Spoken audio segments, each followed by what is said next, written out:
От Матфея, Святого Евангелия чтение. Слава Тебе, Господи, слава Тебе. Когда придет Сын Человеческий во славе Своей, и все святые ангелы с Ним, тогда сядет на престоле славы Своей, и соберутся пред Ним все народы, и отделит одних от других, как пастырь отделяет овец от козлов, и поставит овец по правую свою сторону, а козлов по левую. Тогда скажет царь тем, которые по правую сторону его: «Придите, благословенны Отца моего, наследуйте царство, уготованное вам от создания мира. Ибо алкал я, и вы дали мне есть, жаждал, и вы напоили меня, был странником, и вы приняли меня, был наг, и вы одели меня, был болен, и вы посетили меня, в темнице был, и вы пришли ко мне». Тогда праведники скажут ему в ответ: «Господи, когда мы видели Тебя алчущим и накормили, или жаждущим и напоили? Когда мы видели Тебя странником и приняли, или нагим и одели? Когда мы видели Тебя больным или в темнице и пришли к Тебе?» И царь скажет им в ответ: «Истинно говорю вам, так как вы сделали это одному из сих братьев моих меньших, то сделали мне». Тогда скажет и тем, которые по левую сторону: «Идите от меня, проклятые, в огонь вечный, уготованный дьяволу и ангелам его. Ибо алкал я, и вы не дали мне есть, жаждал, и вы не напоили меня, был странником, и не приняли меня, был наг, и не одели меня, болен, и в темнице, и не посетили меня». Тогда и они скажут ему в ответ: «Господи, когда же мы видели Тебя алчущим, или жаждущим, или странником, или нагим, или больным, или в темнице, и не послужили Тебе?» Тогда скажет им в ответ: «Истинно говорю вам, так как вы не сделали этого одному из сих меньших, то не сделали мне. И пойдут си в муку вечную, а праведники в жизнь вечную».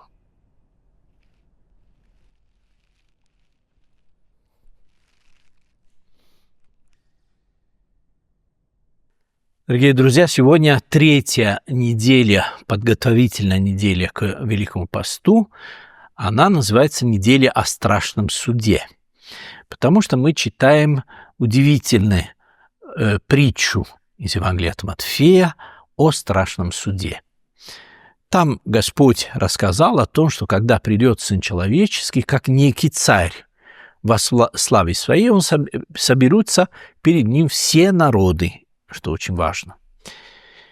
И дальше он отделит одних от других, говорит, как пастырь отделяет овец от козлов, и вот овец поставит по правую свою сторону, а козлов по левую. А затем скажет тем, которые сидят по правой стороне, говорит: «Придите, благословенны Отца моего, и наследуйте царство, которое уготовано для вас от создания мира». И дальше объясняет, почему он их призывает к вечной жизни и к радости. И объясняет так: «Ибо алкал я, и вы меня, вы дали мне есть, жаждал, и вы напоили меня, был странником, и вы приняли меня, был наг, и вы одели меня», и так далее. Эти люди удивляются и спрашивают: «Когда же мы видели тебя алчущим и накормили, жаждущим и напоили?» и так далее. И вот в ответ этот царь говорит: «Так как вы сделали это одному из братьев моих меньших, то сделали мне. А затем ровно все наоборот, тем, которые сидят по левую сторону, говорит: отойдите от меня,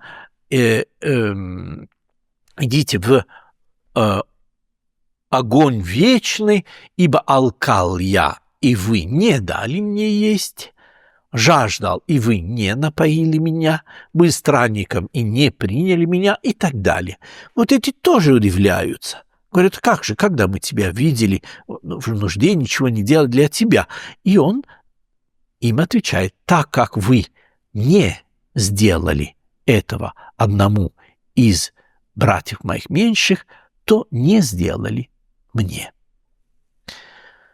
Из этого мы можем делать простой вывод, что Иисус отождествляется с каждым человеком, который находится в нужде. Вот это неделя о страшном суде. Но вообще-то Господь сказал, что Он пришел не судить мир, а спасти его. Это его слова. А с другой стороны, Он также говорит в Евангелии: ныне суд миру сему. Поэтому Он пришел нас спасти, но вот этот суд уже идет. Он идет вообще-то с того момента, как Слово стало плотью, как Христос вошел в историю мира.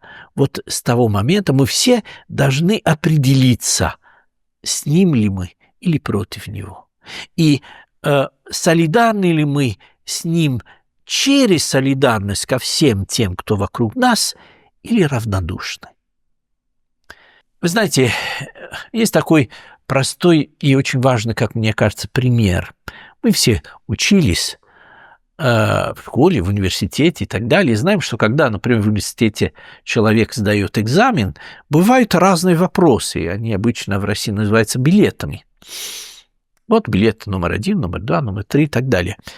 И, конечно, если студент имеет возможность заранее узнать, какой ему достанется билет, он, безусловно, будет готовиться, не будет тратить время и терять время учить другие вопросы, а будет учить именно то, что написано на его билете.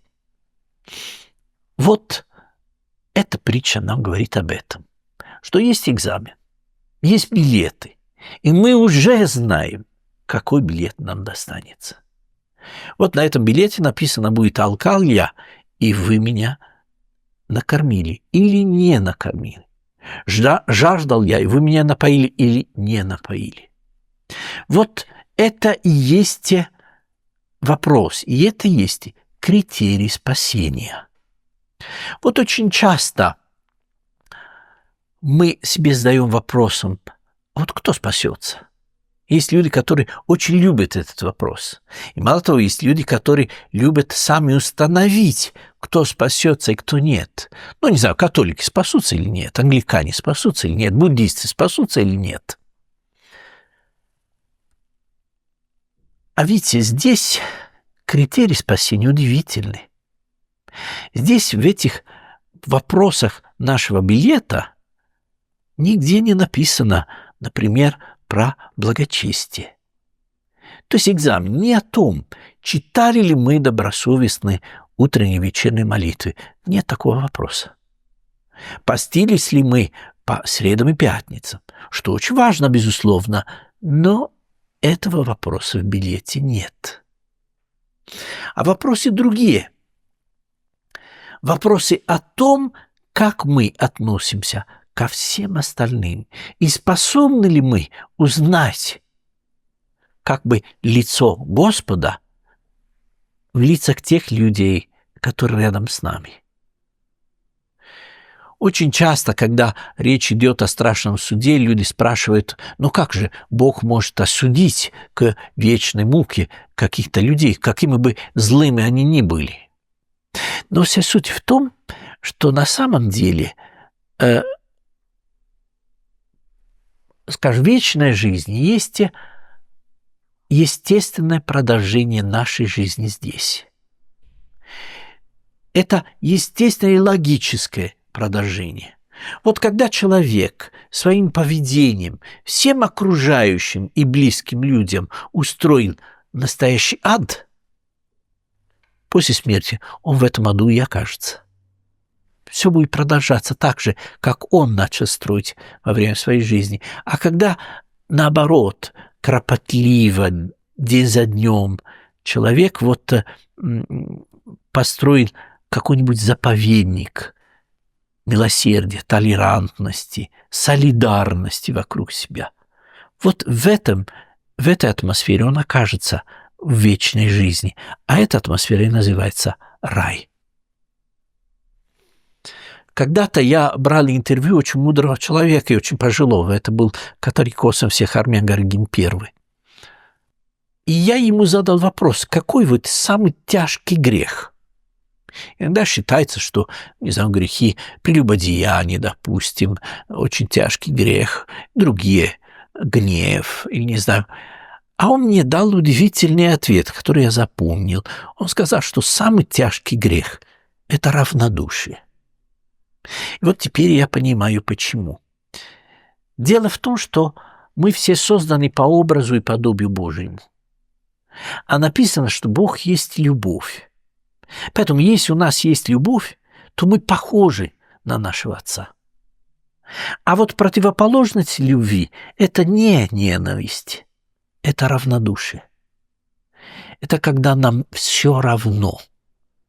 Когда мы никак не заботимся о том, как живут другие вокруг нас. Вот это и есть противоположность любви. Меня всегда удивляет одна вещь, когда, опять-таки, мы думаем, а кто все-таки спасется? Вы знаете, друзья, достоверно мы только об одном человеке можем сказать на 100%, что он попал в рай. Это благоразумный разбойник, который был распят рядом с Господом. Потому что сам Господь, Спаситель, ему сказал: «Сегодня будешь со мной в раю». Вот этот человек не был благочестивым, не был хорошим православным. Наверняка не читал утренней и вечерней молитвы, но он был открыт для спасения. Он взывал к милосердию: «Помяни меня, Господи, когда придешь в Царствие Твое». Вот нас будет судить по этой открытости. И еще по тому, как мы поступали в жизни. Насколько мы были открыты не только к Господу, но ко всем окружающим нас братьям и сестрам.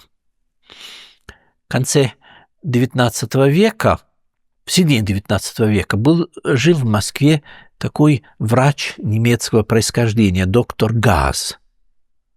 Его называли святым доктором. Он очень много делал и в качестве врача в борьбе с разными эпидемиями, тифа, холеры и так далее. Но также он основал фактически больницу неотложной помощи. Он и очень много заботился об осужденных. Он выкупал их кандалы. То есть платил деньги, чтобы ему дали кандалы и чтобы их от этого освободить. Он очень много добился для облегчения судьбы осужденных. Хотя он понимал, что, может быть, эти люди не очень добрые. Он в конце жизни был главным врачом московских тюрем. И вот у доктора Газа был такой девиз. Он говорил: «Спешите делать добро». Друзья мои, вот очень скоро начнется Великий пост. Давайте не будем забывать о том, что мы уже получили экзаменационный билет. И в нем написано, были ли мы внимательны ко всем окружающим или нет.